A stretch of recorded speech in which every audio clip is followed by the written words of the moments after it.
أعوذ بالله من الشيطان الرجيم بسم الله الرحمن الرحيم السلام عليكم ورحمة الله وبركاته. إن الحمد لله نحمده ونستعينه ونستغفره ونعوذ بالله من شرور أنفسنا ومن سيئات أعمالنا. من يهده الله فلا مضل له ومن يضلل فلا هادي له. أشهد أن لا إله إلا الله وحده لا شريك له وأشهد أن محمدا عبده ورسوله لا نبي بعده. قال الله تعالى في القرآن الكريم: يا أيها الذين آمنوا اتقوا الله حق تقاته ولا تموتن إلا وأنتم مسلمون. وقال: يا أيها الناس اتقوا ربكم الذي خلقكم من نفس واحدة وخلق منها زوجها وبث منهما رجالا كثيرا ونساء واتقوا الله الذي تساءلون به والأرحام إن الله كان عليكم رقيبا. وقال: يا أيها الذين آمنوا اتقوا الله وقولوا قولا سديدا يصلح لكم أعمالكم ويغفر لكم ذنوبكم ومن يطع الله ورسوله فقد فاز فوزا عظيما. أما بعد، فإن أصدق الحديث كتاب الله وخير الهدي هدي محمد صلى الله عليه وسلم وشر الأمور محدثاتها وكل محدثة بدعة وكل بدعة ضلالة وكل ضلالة في النار. Ayuhal muslimun, jamaah Jumat yang dimuliakan oleh Allah Subhanahu wa taala. Seorang hamba yang beriman kepada Allah dan hari akhir, sejatinya ia benar-benar mengerti tentang hakikat dunia ini, untuk apa diciptakan dan ada apa di dalamnya. Orang mukmin mengetahui bahwasanya dunia adalah tempatnya ujian, tempatnya bala, tempatnya musibah, tempatnya fitnah. Banyak sekali ayat-ayat Allah Subhanahu wa taala dan hadis-hadis Rasulullah sallallahu alaihi wasallam yang berbicara tentang dunia ini. Di antara firman Allah Subhanahu wa taala yang telah kita hafal bersama di dalam surat Al-Mulk ayat pertama dan ayat kedua, Allah Subhanahu wa taala berkata: Tabarakalladzi biyadihil mulk wa huwa ala kulli syai'in qadir alladzi khalaqal mauta wal hayata liyabluwakum ayyukum ahsanu amala wa huwal azizul ghafur. Kata Allah Subhanahu wa taala, Maha suci Allah yang di tangannya lah segala kekuasaan dan kerajaan, dan Allah Maha kuasa atas segalanya. Allah lah yang menciptakan kematian dan Allah yang menciptakan kehidupan. Semuanya itu tujuannya untuk menguji kalian siapa yang terbaik amalannya. Dan Allah Maha perkasa dan Allah Maha pengampun. Ayuhal muslimun, inilah firman Allah Subhanahu wa taala menjelaskan tujuan Allah Subhanahu wa taala menciptakan dunia. Dengan Allah tetapkan bahwa dunia ini adalah tempatnya ujian bagi makhluk-makhluknya. Allah ingin tahu di antara mereka siapa yang paling baik amalannya. Bahkan Rasulullah sallallahu alaihi wasallam telah mengatakan di dalam hadis yang sahih, lam yabqa minad dunya illa al-bala wa fitnah. Allah Subhanahu wa taala tidak meninggalkan dunia ini kecuali di dalamnya ada bala, ada ujian, ada musibah. Maka ayuhal muslimun, jamaah Jumat yang dimuliakan oleh Allah Subhanahu wa taala, di antara amal saleh yang harus kita mengetahuinya agar kita menjadi hamba Allah yang taat di sisi Allah Subhanahu wa taala dan kita mendapatkan ridhanya, ketika kita mendapatkan ujian dari Allah, musibah dalam kehidupan kita, bahwasannya Allah Subhanahu wa taala telah memberikan ajaran kepada kita, dan panutan kita Rasulullah sallallahu alaihi wasallam telah mendidik kita, yaitu dengan sebuah amalan ketika kita menghadapi cobaan di dunia ini, yaitu ridha bima qada, ridha atas segala ketetapan Allah Azza wa Jal, ridha atas apa yang Allah kehendaki, ridha atas apa yang Allah inginkan ketika Allah memutuskan sebuah perkara. Maka Rasulullah sallallahu alaihi wasallam dalam hal ini menggambarkan kondisi manusia tentang masalah mereka ketika menghadapi ketetapan Allah Subhanahu wa taala. Faman radiya falahu ridha wa man sakhita falahu sukhtun. Bagi makhluk-makhluk Allah terbagi menjadi dua ketika mendapatkan ketetapan Allah. Barang siapa yang ridha, maka Allah ridha kepadanya. Dan barang siapa yang tidak ridha, artinya protes, murka dengan ketetapan Allah, maka Allah pun akan murka kepadanya. Ayyuhal muslimun yang dirahmatin oleh Allah Azza wa Jal, ketahuilah bahwasannya kelezatan keimanan itu dapat dirasakan. Di antara merasakan kelezatan iman, yaitu kita ridha dengan segala aturan Allah dan ketetapannya, karena Ia adalah Rabbul Alamin yang mengatur seluruh alam semesta ini. Bukankah Rasulullah sallallahu alaihi wasallam telah mengatakan, "Dzaqa ta'mal iman man radhiya billahi rabba wa bil islami dina wa bi Muhammadin rasula." Itulah rasa kelezatan keimanan yang dimiliki oleh orang-orang yang beriman. Kapan itu bisa dirasakan? Ketika ia ridha dengan ketetapan Allah, ia meyakini ia Rabbul Alamin, ia mengetahui bahasanya Allah yang mengatur hidupnya, ridha Allah yang menetapkan seluruh takdir baik dan buruknya, dan ia ridha Islam adalah agama yang paling benar, dan ia ridha Muhammad adalah utusan Allah Subhanahu wa taala. Maka jamaah yang dirahmati oleh Allah Azza wa Jalla, menjadi pertanyaan besar di antara kita, bagaimana kita semua sebagai hamba Allah yang beriman kepadanya dan hari akhir memiliki perasaan ridha ketika mendapatkan ujian, karena kita sadar bahwasanya ridha terhadap takdir Allah itu mudah diucapkan tapi sulit untuk dipraktekkan di dalam kehidupan kita ketika kita berhadapan dengan ujian dan musibah. Maka ya ikhwah, Al-Imam Ibnul Jauzi rahimahullah di dalam kitab Saidul Khatir telah mengatakan, memberikan tips kepada kita agar kita memiliki sifat ridha atas ketetapan Allah Subhanahu wa taala. Beliau mengatakan, barang siapa yang menginginkan perasaan ridha itu tumbuh di dalam hatinya, ketetapan Allah bisa ia terima, maka hendaknya ia berhenti sejenak, merenung sejenak, kembalikan semua musibah yang anda dapatkan. Lihatlah kehidupan Rasulullah sallallahu alaihi wasallam. Bagaimana kehidupan Rasulullah sallallahu alaihi wasallam, renungilah.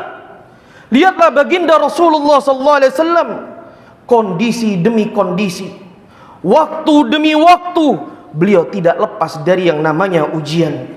Ayyuhal muslimun, lihatlah Rasulullah sallallahu alaihi wasallam mendapatkan ujian sejak beliau di dalam perut ibunya hingga detik-detik ajalnya. Beliau senantiasa dekat dengan ujian dan cobaan dari Allah Subhanahu wa taala.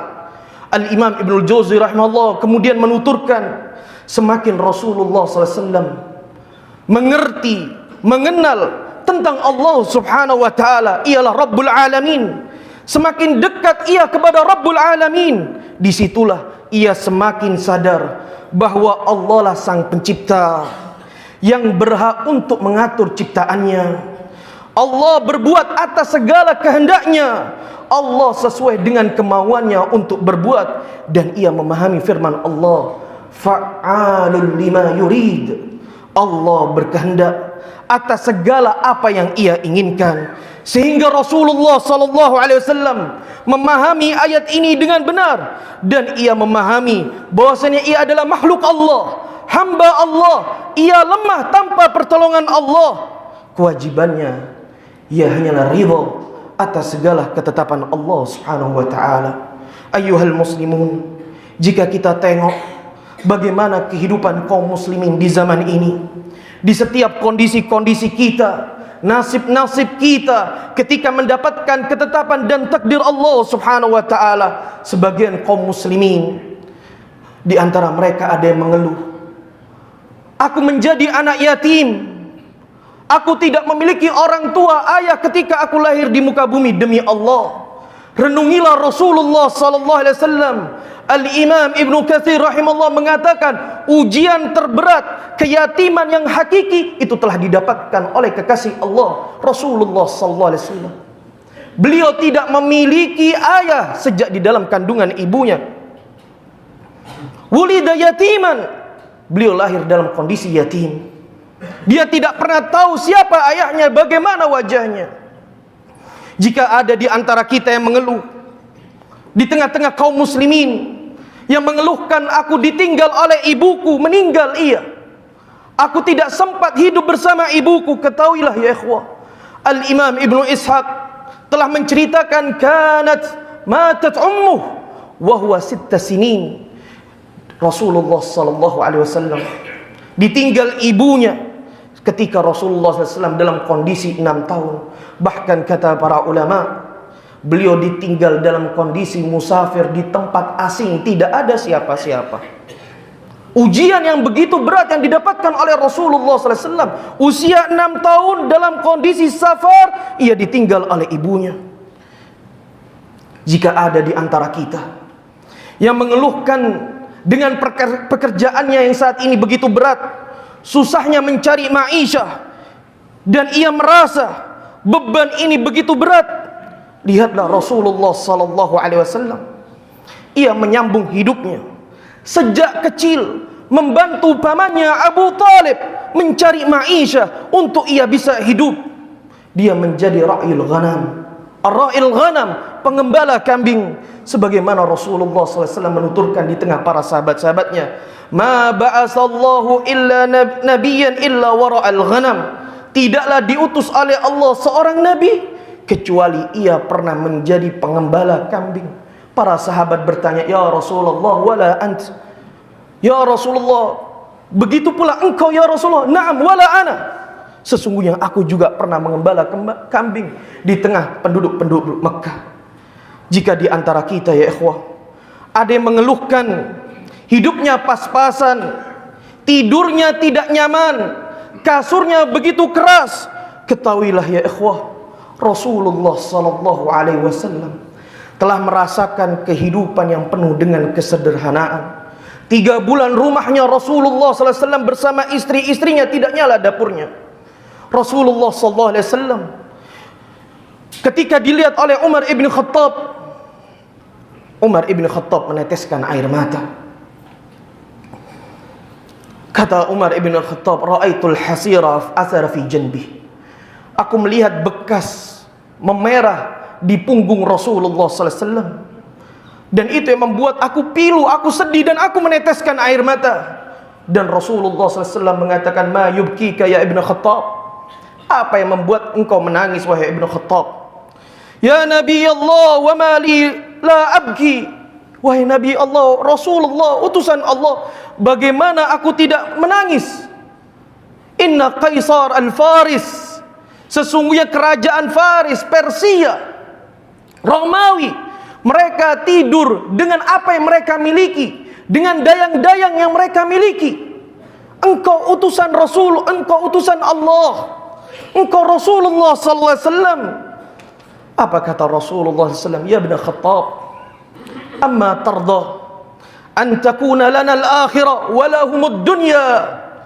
Ya ibn Khattab, apakah engkau enggak mau ridha sesaat kita bagiannya adalah nasib kita, kebaikan bagi kita adalah akhirat, dan bagi mereka kebaikan dunia. Bahkan di dalam riwayat yang lain, Umar ibn Khattab tidak kuat melihat Rasulullah SAW dalam kondisi berat, tidurnya yang penuh dengan kesederhanaan.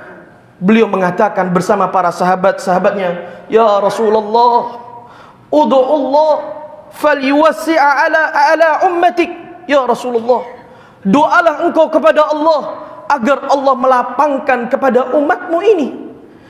Fa inna Faris war Rum usi'a alaihim wa u'tud dunya wa hum la ya'budun Allah.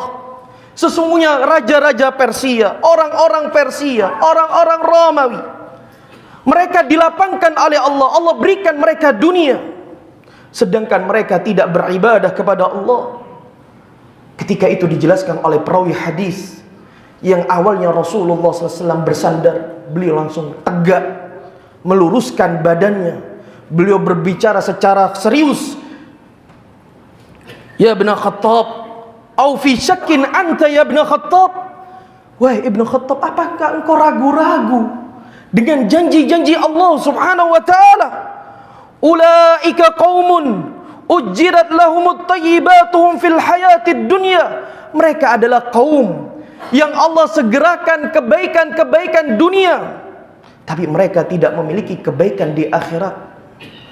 Maka jemaah yang dirahmati Allah, jika di antara kita yang mengeluhkan dakwahnya tidak diterima, ditantang, ditolak, lihatlah dakwahnya Rasulullah SAW. Diusir, meninggalkan kampung halamannya, dipukul, dihinakan. Bahkan Rasulullah SAW kelaparan, mengikat perutnya dengan batu di perang Khandaq. Bahkan Rasulullah SAW berdarah-darah di perang Uhud. Itu semuanya li ajlina, untuk kita semua ya ikhwah. Jika kita berbicara ya ikhwah tentang kondisi Rasulullah SAW di detik-detik akhirnya, Rasulullah SAW mendapatkan ujian yang berat. Ujian sakit 2 kali lipat lebih berat daripada manusia biasa.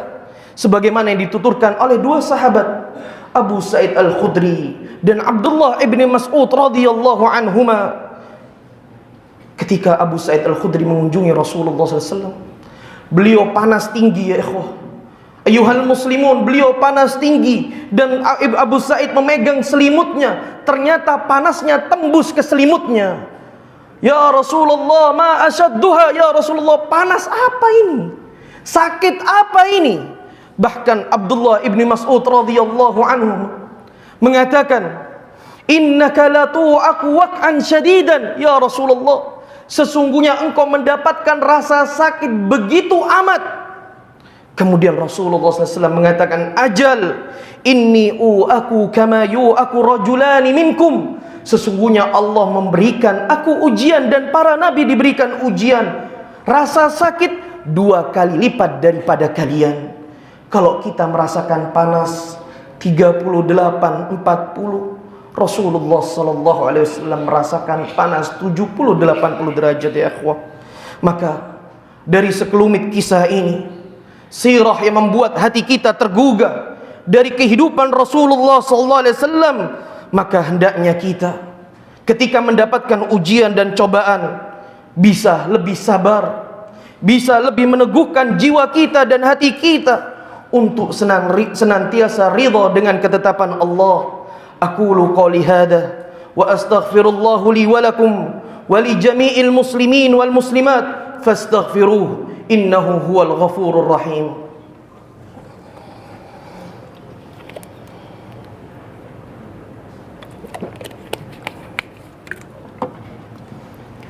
Alhamdulillahi ala ihsanih wa syukru lahu ala taufiqihi wa amtinanih.